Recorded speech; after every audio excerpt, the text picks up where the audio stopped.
Ito na pala yung nabili kong camera, Action 6, Osmo Action 6. So yun, sa wakas nakabili na rin ako sa tagal-tagal kong gustong bumili. Kaya tara, i-unboxing na natin yun. Huwag nyo lang tingnan yung kamay ko kasi sobrang dumi. Ganyan talaga pag masipag at may hard work. Grabe.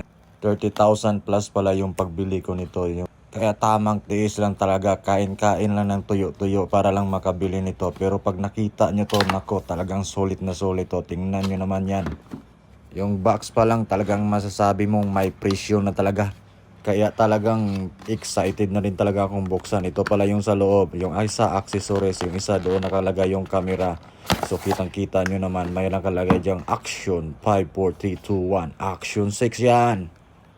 At ito yung sa accessories. So ilagay muna natin dyan sa tabi. Huwag muna natin buksan. Tanggalin muna natin yung isa. Ito naman yung sa camera talaga. Ito talaga nakikita nyo naman. Mayroon talagang Osmo Action 6 talaga. Bahala na sila. Tapos iyan, may isa pa dyan sa loob. Yung sa loob naman, ito yung stick niya, no, para pang selfie-selfie dyan, o pang camera dyan, pang extension para humaba ba. Pero pa sa akin, hindi na yan kailangan. Mahaba na yung pasensya ko. Mahaba na pala yung kamay ko, hindi pala yung pasensya ko. Open is begin. Open is begin ka dyan. Abrihan na natin. Abrihan na Bisaya pala yun. O buksan na natin. Ito na. Ito na yung sa loob.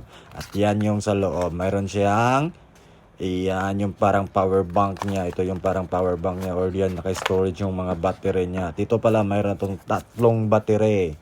Para hindi ka na mahihirapan. Pag nalubat yung isa, kunin mo lang yung isa. Tapos ang kagandahan dyan, parang power bank din yung battery na yan. Pwede mo i-charge. Pagkatapos, pwede mo i-charge yung cellphone mo dyan. Pagkatapos kung nalubat ka, ilagay mo lang dyan para naman mo stored nagbalik yung mga memory niya. Memory, yung parang battery, hindi pala memory kasi wala nang memory, na loss na yung memory. At ito na, buksan na natin. Ayan, nabuksan na natin. Nakita niyo naman, 1950 milliampere per hours yan. Taga isang battery. Tapos may tatlong battery yan. Ang kagandahan pa niyan, yung sinasabi ko, pwede ka dyan mag-charge. Pwede mo yan i-charge parang power bank. Kasi pag nalulubat ka or naintibat ka, ilagay mo lang ulit, mag-charge na yan siya. Tapos ito yung cord niya, Type-C, dalawang Type-C yan. Kasi pwede mo yang gamitin sa cellphone mo pag nalubat yung cellphone mo. I-charge mo lang dyan. Pero wag mo lang gamitin palagi kasi baka malubat na naman yung storage ng battery, yung lagayan na parang power bank. Tapos ito naman yung mga screw niya. Ito yung screw niya para ilagay mo dyan sa join para malak. Tapos ito naman yung isa para ito sa camera. Ang kagandahan nito, pwede mo nang ilagay yung camera kasi naka-magnet yan. Ito naman yung guide niya. Scan mo lang yan. May app dyan. Tapos mayroong ilang skip. Kung ilang skip kaya pa bago i-update.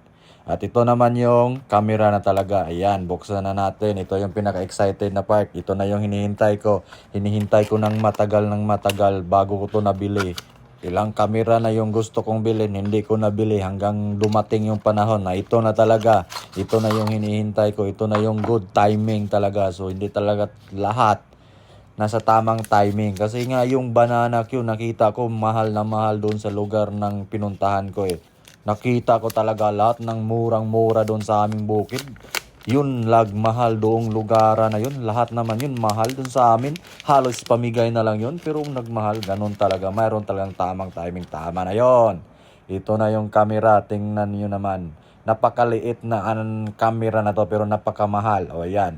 Tingnan nyo. Sobrang ganda naman kasi. Sobrang king tab naman. Pwede pa akong manalamin dyan. Tapos ito yung camera niya. Tingnan nyo naman yung lens ng camera. O, diba? Parang totoong camera. Camera talaga yan. Ang kagandahan nitong camera na to, yung memory nito, yung external, kayang-kaya niya yung hanggang 1 terabyte.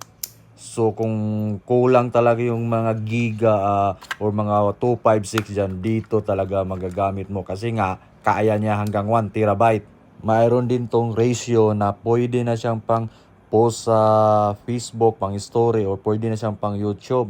Yung naka-landscape na or naka-portrait ba dyan. Ayan, ito na yung naka-stick. Tapos ayan, nilagay ko na yung join dyan. Tapos ito na siya pag mayroong camera. Mayroon yung magnet. Napakasulit ng magnet yan. Kahit pa anong shake mo yan, hindi yan natatanggal basta-basta. So, iwas laglag talaga siya kasi sobrang sulit at dikit na dikit talaga siya sa magnet.